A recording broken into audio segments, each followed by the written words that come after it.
ঘুরে ফিরে একই সুর, সুরের পরিবর্তন হয়। কি এর পরিবর্তন হয়? এক সুর গেলে আরেক সুর আয়, এই সুর গেলে আরেক সুর আয়, এই সুর যাইলে আরেক সুর আসবে।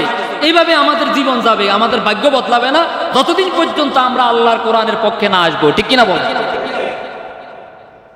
এই জন্য কোন সুর, ইট সুর, রাস্তা সুর, সিমেন্ট সুর, বালু সুর, মানুষের পকেটের বিধবা ভাতার টাকা মারি খাওয়া, জেলের ভাতার টাকা মারি খাওয়া, প্রতিবন্ধীর টাকা মারি খাওয়া, এরকম চরিত্রের কোন লোক যেন ভবিষ্যতে আমার আপনার নেতা হইতে না পারে, ইনশাআল্লাহ। আমরা ঐক্যবদ্ধভাবে মিলেমিশে থাকবো। আল্লাহর কোরআন আমাদেরকে বলছে, ওয়াতাসিমু বিহাবিলিল্লাহ, তোমরা ঐক্যবদ্ধভাবে আল্লাহর দ্বীনকে, আল্লাহর কোরআনকে ঐক্যবদ্ধভাবে ধারণ করো।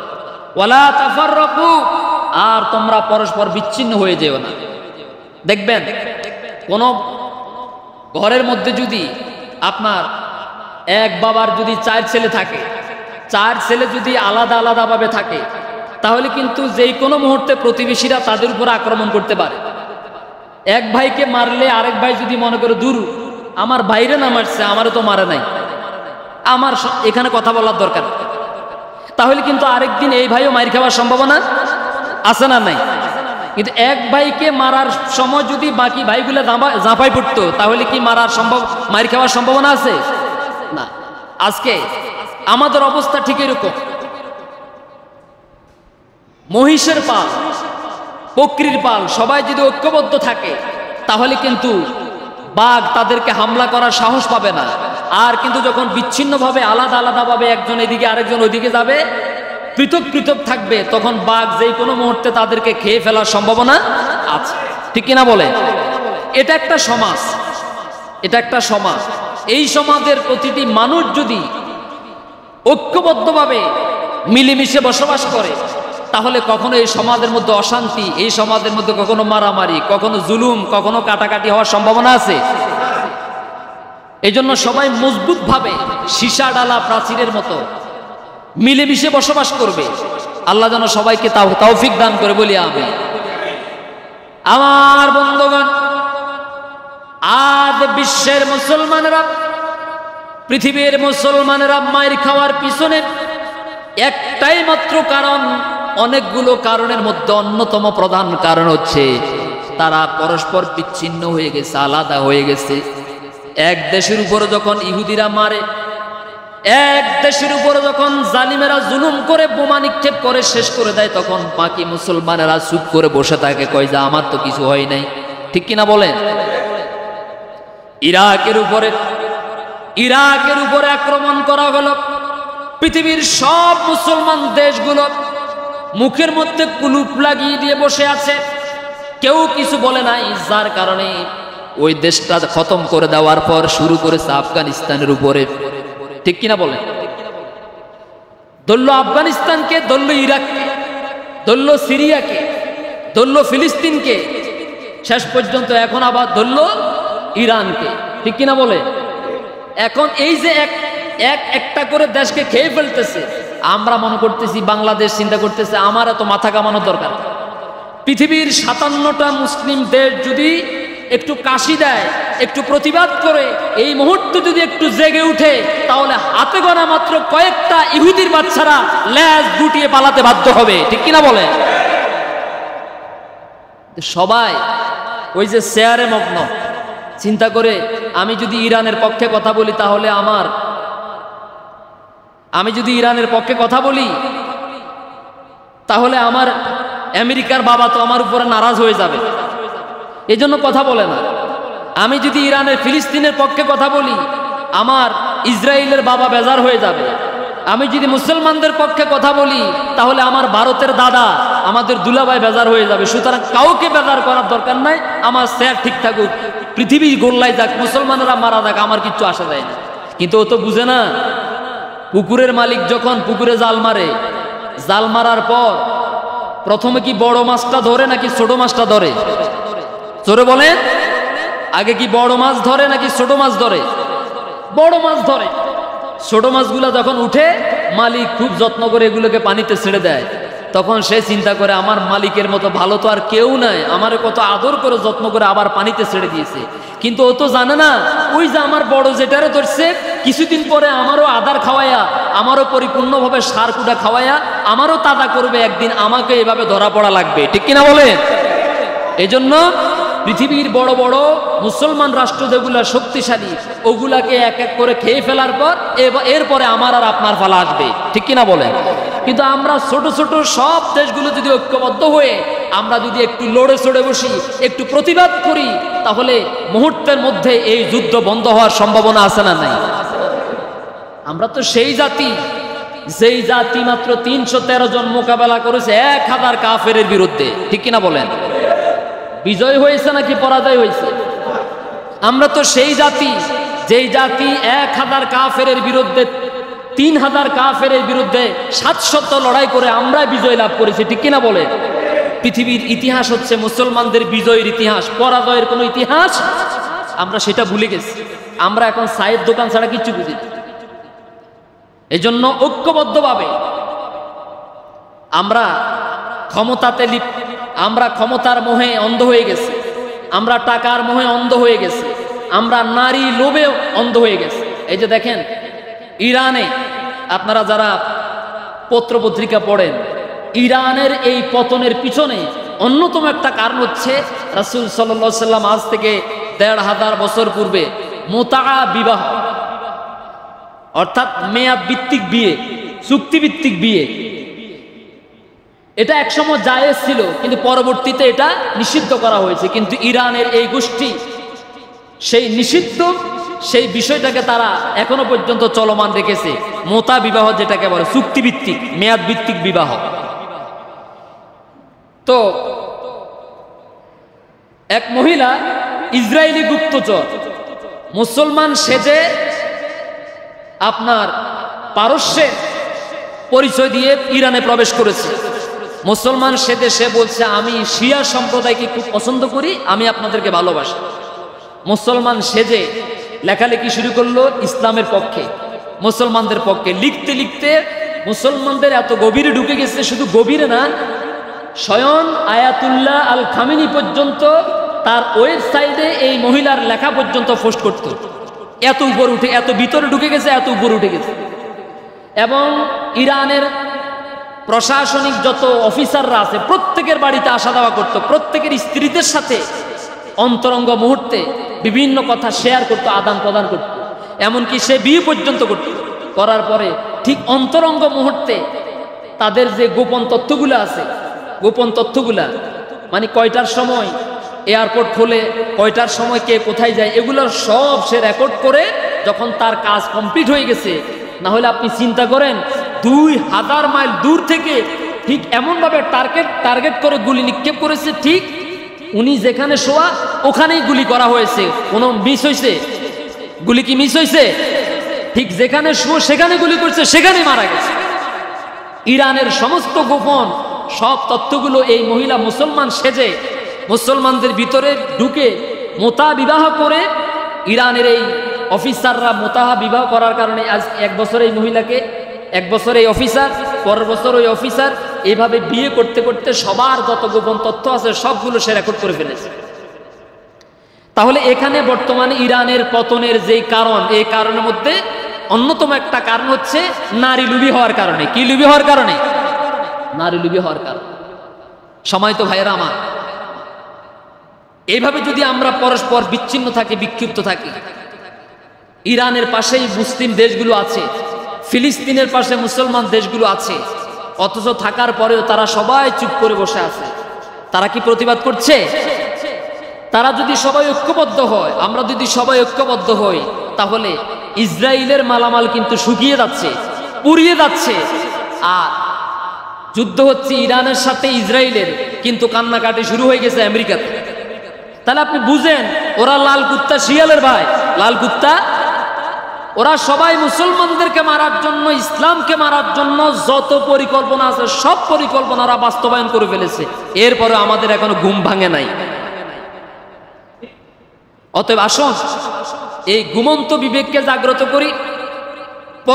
পরস্পরের এই 2 দিনের ক্ষমতার জন্য, চেয়ারের লোভে কেউ কাউকে মারবেন না, কেউ কাউকে হয়রানি করবেন না। পৃথিবী থেকে যত মানুষ মারা গেছে কেউ তার পদ নিয়ে যেতে পারে না, মারা দেওয়ার পরে পদ এটা নেওয়ার জন্য আরেকজনে মারামারি করছে, ঠিক কিনা বলে? এই জন্য আল্লাহর রাস্তে শেষ জমানা চলে এসেছে, সময় খুব কাছে, একেবারে সন্নিকটে। পৃথিবীর ইতিহাস বলছে একেবারে সন্নিকটে, কিয়ামত অতি সন্নিকটে। সুতরাং কেউ মারামারি করবেন না, জায়গার জন্য, জমিনের জন্য প্রতিবেশী কাটাকাটি করবেন না, দলাদলি করবেন না, অন্ধ হবেন না। আল্লাহ যেন সবাইকে বুঝার তৌফিক দান করেন। সকলে বলি আমিন, আরো জোরে বলি আমিন। আল্লাহ রাব্বুল আলামিন বলছেন, ইয়া আইয়ুহাল্লাযীনা আমানু লা তাত্তাখিযু বিতানাতাম মিন দুনিকুম লা ইয়ালুনাকুম খাবালা ওয়াদ্দু মা আনিত্তুম قد بدت البغضاء من أفواههم وما تخفي صدورهم أكبر قد بينا لكم الآيات إن كنتم تعقلون হে ঈমানদারেরা, তোমরা তোমাদেরকে ছাড়া, মুসলমানদেরকে ছাড়া, ঈমানদারদেরকে ছাড়া বিধর্মীদেরকে বন্ধু হিসাবে গ্রহণ করিও। এ কথা বুঝে নিয়ে, এটা কার হুকুম? তোমরা তোমাদের মুসলমানদেরকে ছাড়া, তোমরা তোমাদের ঈমানদারদেরকে ছাড়া অন্য কোনো বিধর্মীকে বন্ধু বানায়ও না, অন্তরঙ্গ বন্ধু বানায়ও না। যদি তোমরা মুসলমানরা মুসলমানদেরকে ছাড়া অন্য কাউকে বন্ধু বানাও, তাহলে তথ্যগুলো ফাঁস হয়ে যাওয়ার সম্ভাবনা আছে, ঠিক কিনা বলে? তোমরা যদি তোমাদেরকে ছাড়া অন্য কাউকে বন্ধু বানাও, শত্রুদেরকে বন্ধু বানাও, বিধর্মীদেরকে বন্ধু বানাও, তারা তোমাদের ভিতরে বন্ধু সেজে ডুববে আর তোমাদের ভিতরের গোপন তথ্যগুলো তারা প্রকাশ করে দিবে। নাকি করবে না? মনে রাখবে, ইন্নামাল মুমিনুনা ইখওয়া, আল্লাহ বলছেন মুমিনেরাই মুমিনদার ভাই, ঈমানদাররাই ঈমানদারদের ভাই। সুবহানাল্লাহ বলে। আজ আমরা ক্ষমতার জন্য, দুদিনের ভালো থাকার জন্য আমরা আমাদেরকে শত্রু বানিয়ে দিয়ে আমরা কাফেরদেরকে বন্ধু হিসাবে গ্রহণ করতেছি, ঠিক কিনা বলেন?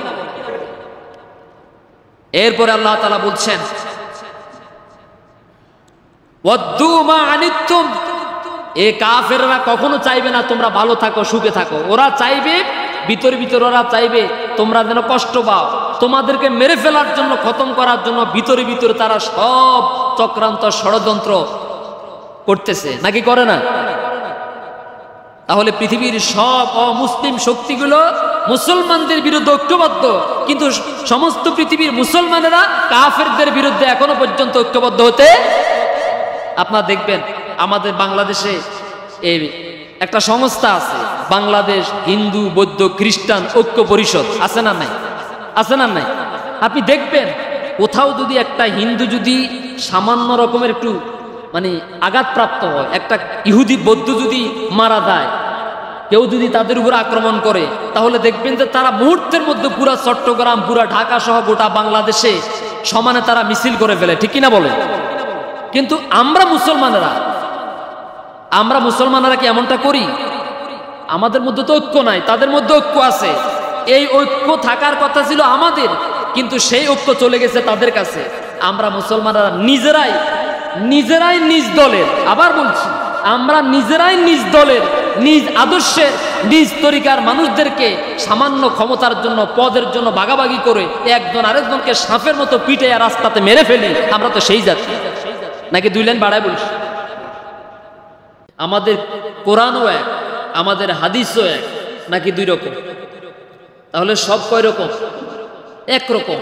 মানে আমরা মূলত একই গোষ্ঠী, আমরা মূলত একই, আমরা ঐক্যবদ্ধ একটি জাতি। আল্লাহ তাআলা আমাদেরকে ঐক্যবদ্ধ থাকার জন্য, একতাবদ্ধ থাকার জন্য আমাদেরকে নির্দেশ দিয়েছেন।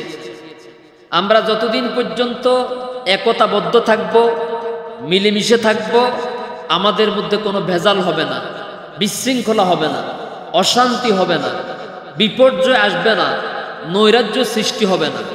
এটা আল্লাহ তাআলার ওয়াদা।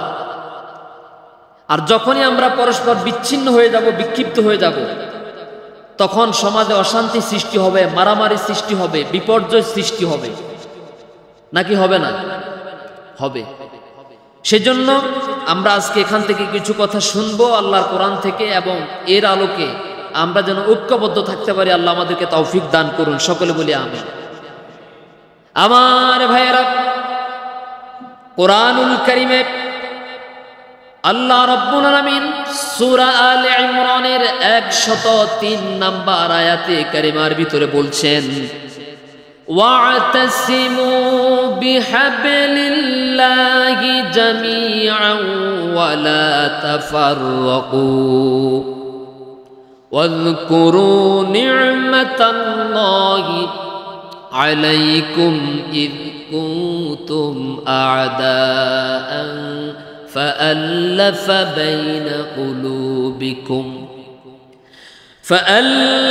بين قلوبكم فأصبحتم بنعمته إخوانا وكنتم على شفا حفرة من النار فأنقذكم منها كذلك يبين الله لكم آياته لعلكم تهتدون। আল্লাহ রাব্বুল আলামিন বলছেন, তোমরা সকলে আল্লাহর রজ্জুকে দৃঢ়ভাবে ধারণ করো, তোমরা ঐক্যবদ্ধভাবে আল্লাহর রজ্জুকে ঐক্যবদ্ধভাবে ধারণ করো। আল্লাহর রজ্জু মানে হচ্ছে আল কোরআন, আল্লাহর রজ্জু মানে হচ্ছে দ্বীন ইসলাম। তোমরা সবাই ঐক্যবদ্ধভাবে, একতাবদ্ধভাবে, মিলে মিশে সমষ্টিগতভাবে আল্লাহর এই কোরআনকে মেনে চলো, আর আল্লাহর দ্বীনকে, ইসলামকে তোমরা মজবুতভাবে ধারণ করো। দ্বীনের সকল বিধিবিধানগুলোকে তোমরা মেনে চলো।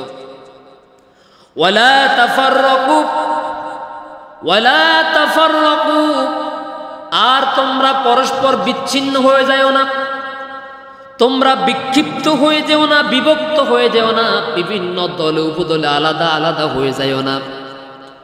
তার কারণ হলো ওয়াযকুরু নি'মাতাল্লাহি আলাইকুম ইয কুনতুম আ'দাআন ফাআল্লাফা বাইনা কুলুবিকুম ফাআসবাহতুম বিনি'মাতিহি ইখওয়ানা।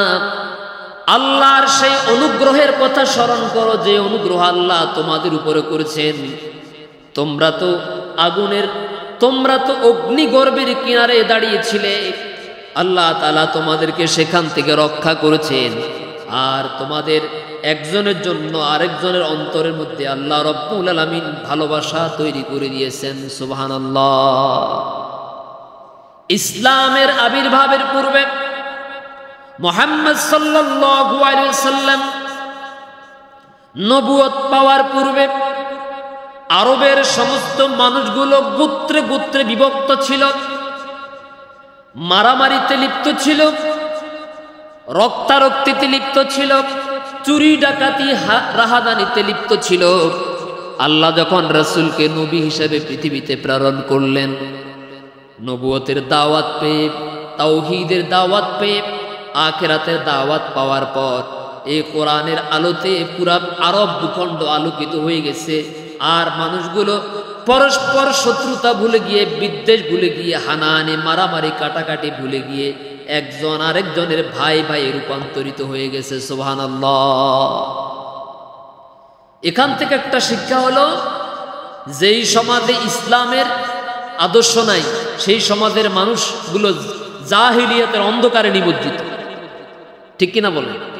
যেই সমাজে দ্বীনের আলো নাই, যেই সমাজে কোরআনের আইন নাই, সেই সমাজের মানুষগুলো জাহিলিয়াতের অন্ধকারে নিমজ্জিত।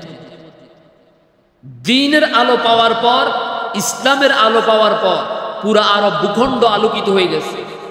যারা বছরের পর বছর ধরে মারামারিতে লিপ্ত থাকতো, রাহাজানি কাটাকাটি খুনাখুনিতে লিপ্ত থাকতো, সেই মানুষগুলো ইসলামের দাওয়াত পাওয়ার পর, কোরআনের দাওয়াত পাওয়ার পরে তারা হয়ে গেছে শত্রুতা ভুলে গিয়ে, কাটাকাটি মারামারি ভুলে গিয়ে গুম খুন রাহাজানি ভুলে গিয়ে এখন তারা একজন আরেকজনের জন্য জীবনও দিতে প্রস্তুত। সুবহানাল্লাহ।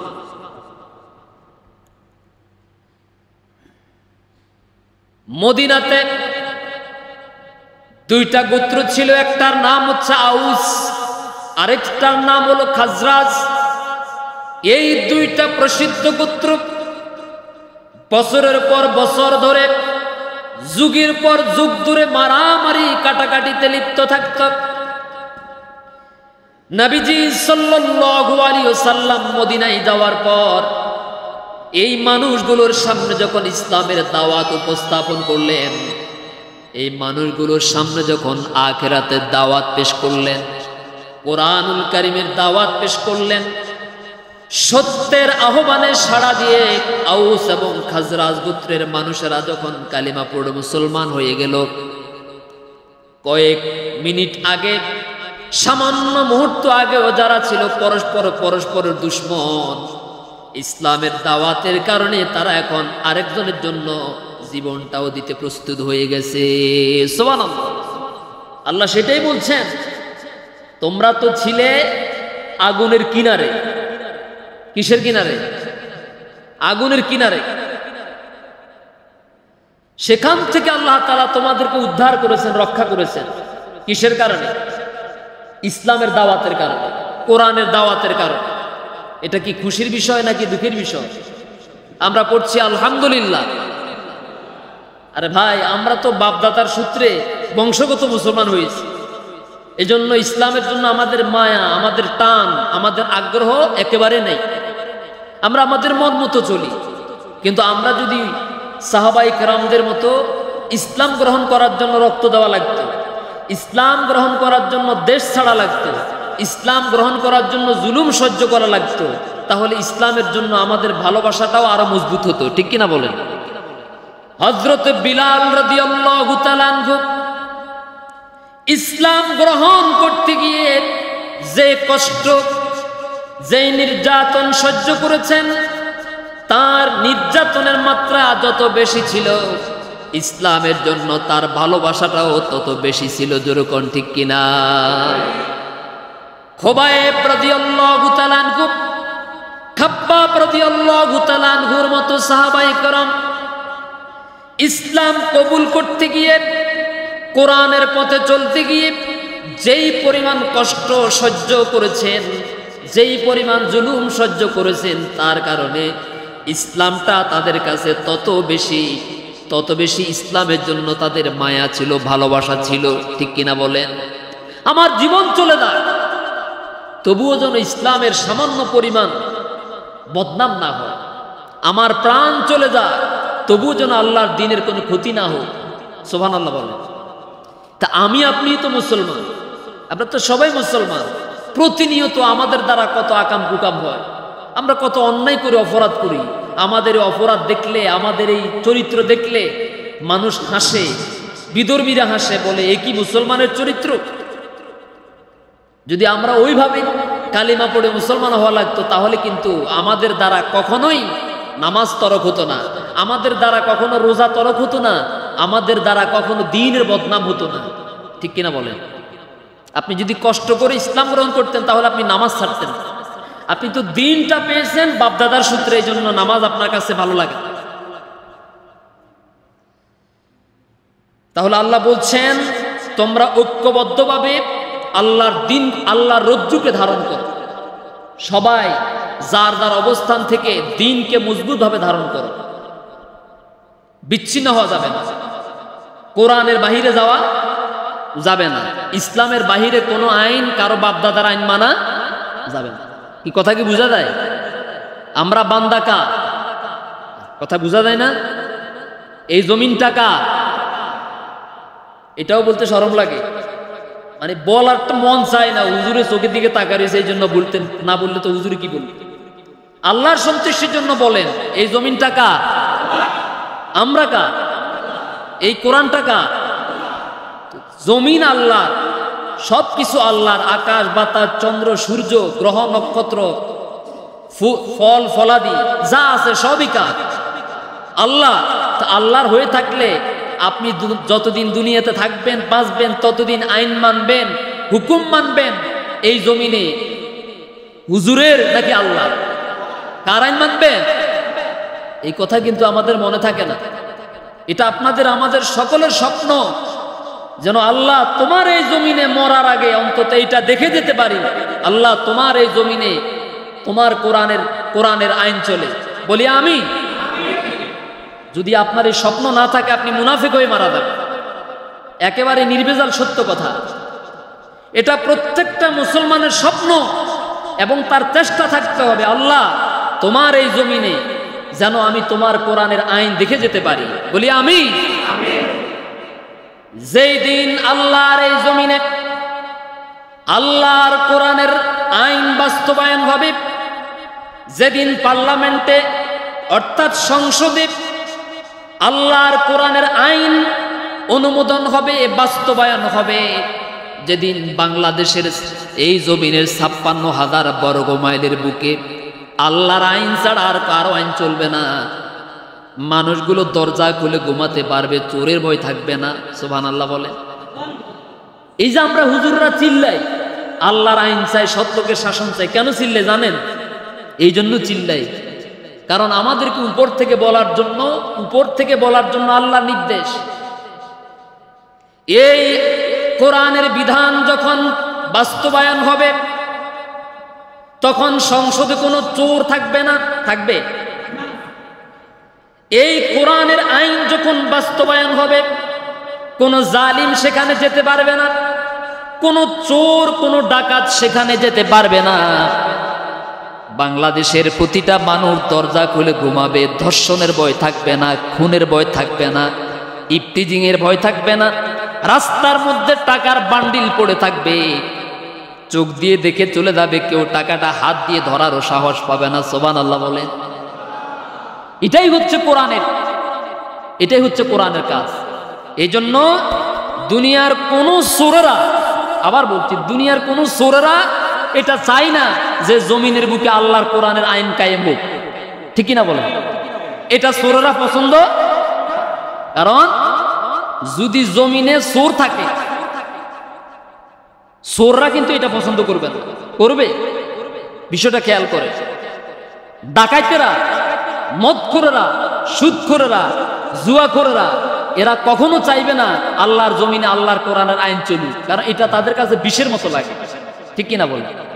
এটা যদি সংসদে চলে তাহলে সেখানে তারা চুরি করতে পারবে না, ডাকাতি করতে পারবে না, মদের আইন করতে পারবে না, জুয়ার আইন করতে পারবে না, কারণ যেখানে আল্লাহর কোরআন আছে সেখানে এগুলো চলে। চোর ধরা পড়লে কোরআন বলছে তার হাত কেটে দাও। কি কেটে দাও? এরকম দুই একটা চোরের যদি সত্যি সত্যি হাত কেটে দেয়, ওই এলাকাতে কিয়ামত পর্যন্ত আর কোন চোর কি সাহস করবে চুরি করার জন্য? এখন চোর ধরা পড়ার পরে পুলিশ যখন চোরকে গ্রেপ্তার করে থানায় নিয়ে যায়, থানাতে নেওয়ার আগে আগে চোরকে ছাড়ানোর জন্য ডাকাতেরা ফোন দেয়। বুঝাতে পারি? চোর চুরি করার পরে ধরা পড়ছে, চোরকে ধরে নিয়ে যাচ্ছে পুলিশ, এই চোরকে ছাড়ানোর জন্য, জামিন করার জন্য চোরের উপরে বসে আছে ডাকাতেরা। কারা? আর জোরে বলেন, ডাকাতেরা। আপনারা হয়তো আমার ফেসবুকে লাইভ দেখছেন, গত কয়েকদিন আগে আমার মাদ্রাসার পাশে কিছু এই ছেলেরা আসরের পর থেকে নেশা করে, অশ্লীল গালিগালাজ করে, অশ্লীল অঙ্গভঙ্গি প্রদর্শন করে। যতই এদের অভিভাবক এদেরকে সতর্ক করা হয়েছে, এরা কিন্তু সতর্ক হয় না। যখন আমি সরাসরি লাইভই দিয়েছি, এবার দৌড়াদৌড়ি শুরু হয়ে গেছে। এদের আবার এই ছোট্ট ছোট্ট কিশোর গ্যাং যারা আছে, এদের আবার কিছু এলাকাতে কিছু পাতি নেতা, বলেন কি নেতা? আরো আসতে বলেন। এলাকাতে কিছু পাতি নেতা আছে, তথাকথিত কিছু বড় ভাই আছে। এবার ওরা ফোন দেওয়া শুরু করছে। কি হয়েছে? হুজুর আপনি যে লাইভ দিছেন এতে তো ওদের সম্মান নষ্ট হয়েছে। বুঝতে পারি? আপনি যে এই ছেলেগুলোর লাইভে দিছেন, ক্লাস 7-এ পড়ে, 8-এ পড়ে, প্রতিযোগিতামূলক বিড়ি সিগারেট টানতেছে। একটা আরেকটারে কি বলতাম, আস্তাগফিরুল্লাহ আল-আযীম। যারা লাইভে দেখছেন আমি আর বললাম না। সারা রাত ভর নেশা করে, মাতালের মতো এদিক সেদিক বিল্ডিং এর মধ্যে লাথি দেয়, কয় যে তোরে মারি ফেলাম রাতের বেলা। ওইটা সমস্যা না, আপনি প্রতিবাদ করেছেন, ভিডিও করেছেন, এখন ওদের বড় ভাইয়েরা ফোন দিতেছে, হুজুর আপনি কিন্তু কাজটা ঠিক করেন নাই। কথা কি বোঝা যায়? তাহলে বর্তমান সময়ে আমার আপনার ছোট ছেলেরা, আমার আপনার ছোট ভাইয়েরা, বর্তমানে যে ছেলেফেলেরা নষ্ট হয়ে যাচ্ছে, এই নষ্ট হওয়ার পিছনে এলাকাতে কিছু বড় ভাই আছে, ঠিক কিনা বলেন? এরা তাদের হাতের মধ্যে এক প্যাকেট বিড়ি ধরাই দেয়, সিগারেট ধরাই দেয়, এরা মাঝে মাঝে থেকে নাস্তা করায়, আর যত আকাম কুকুম আছে সব করায়। সামনে হঠাৎ করে একটা মিছিল দিলে যেন এরা যেন কিছু ফলাফল নিয়ে হাজির হইতে পারে, ঠিক কিনা বলে? কিন্তু যদি আল্লাহর কোরআনের আইন, আল্লাহর কোরআনের শাসন যদি জমিনের মধ্যে থাকতো, তাহলে কি কিশোর গ্যাং নামে কোনো গ্যাং থাকতো?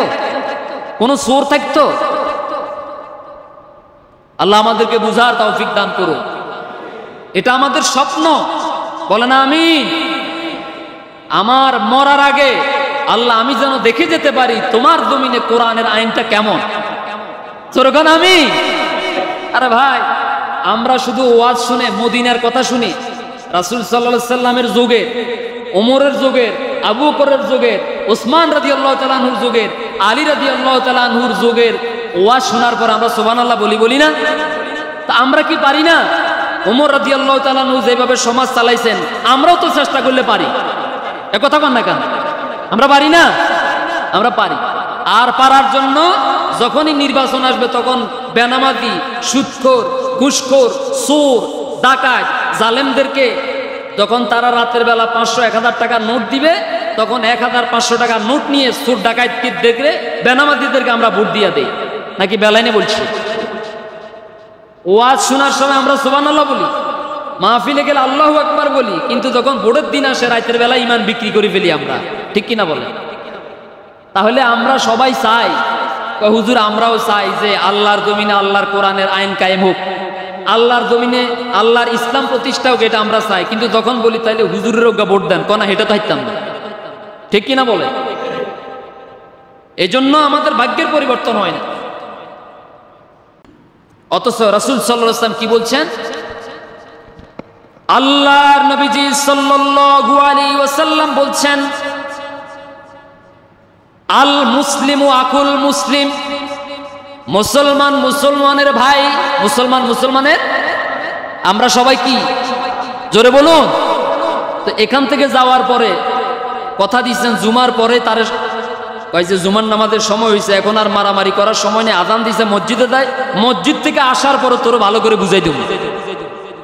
ডেট দিয়েছে, কিন্তু জুমার নামাজের সময় মসজিদে আসার আগে মারামারি করা ডেট দিয়েছে, সময় দিয়েছে।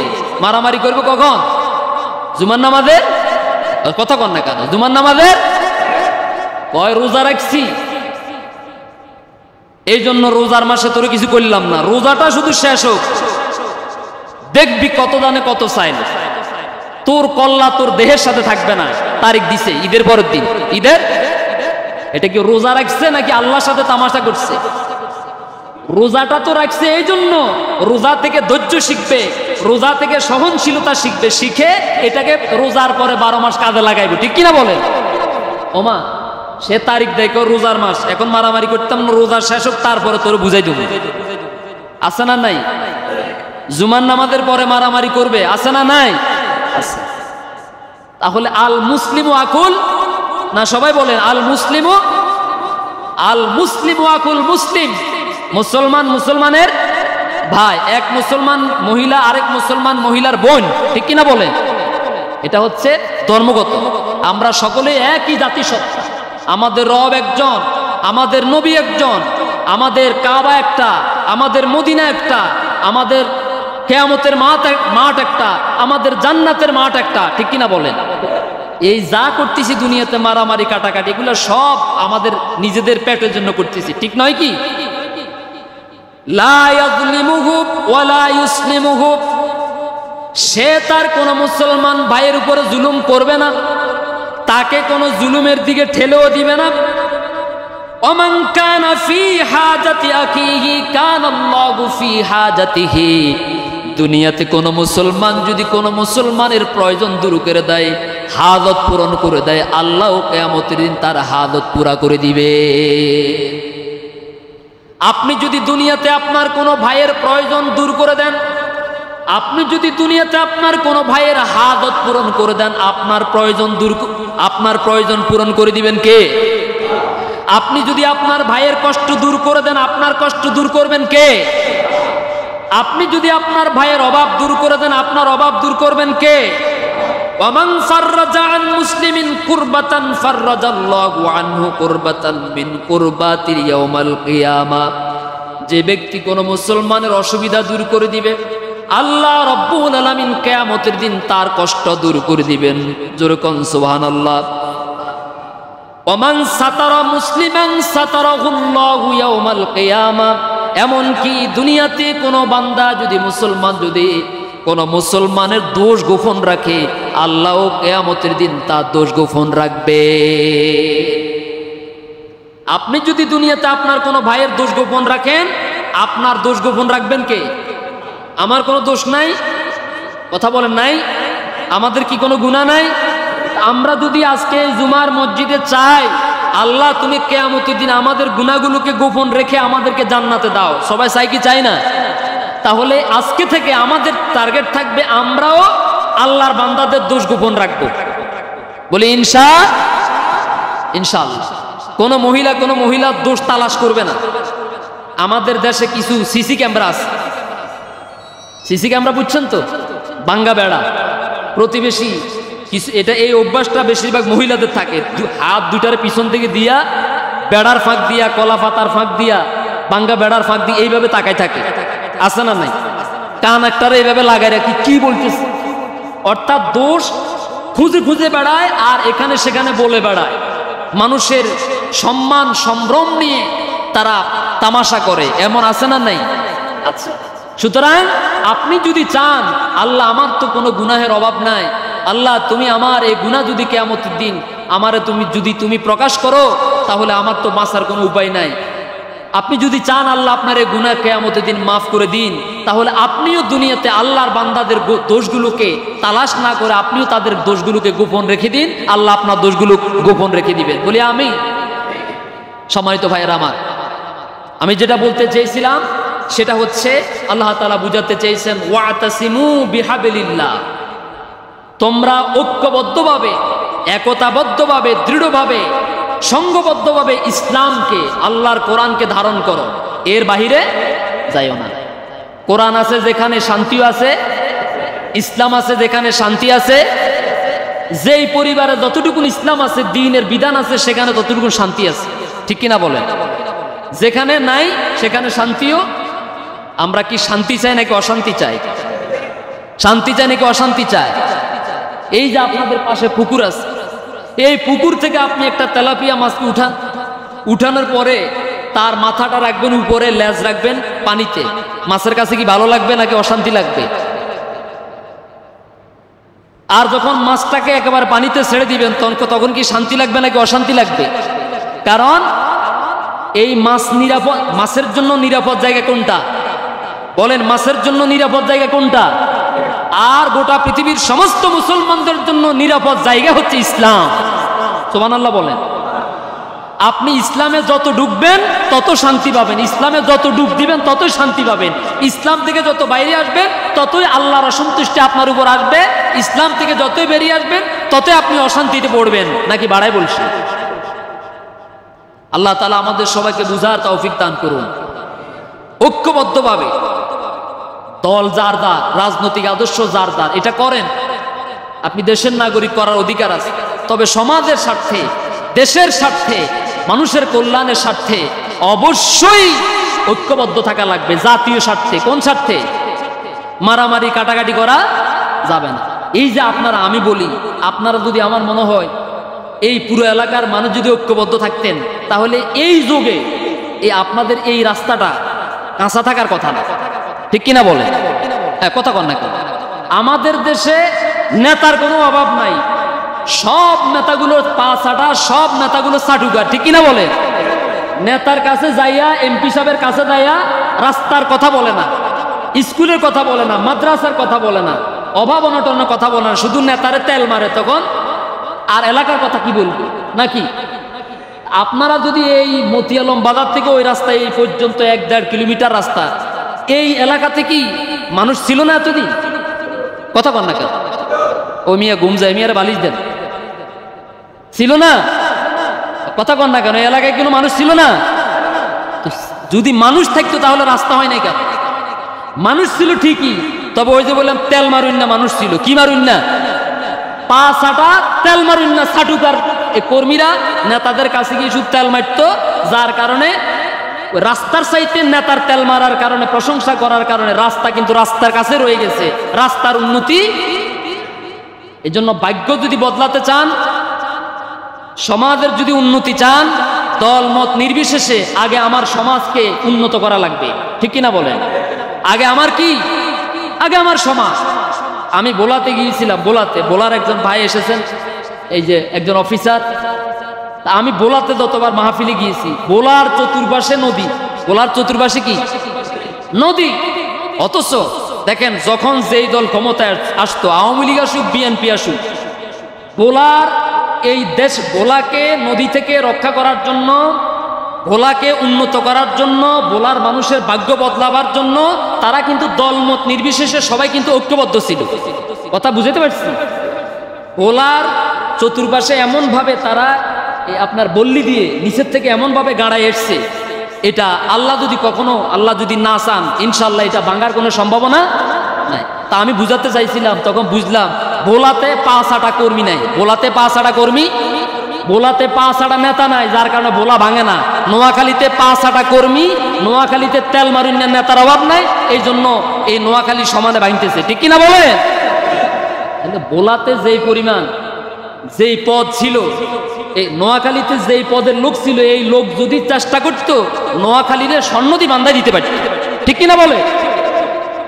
আল্লাহ তাআলা আমাদেরকে এমন নেতা আমাদের ভাগ্য নসিব করে দিও।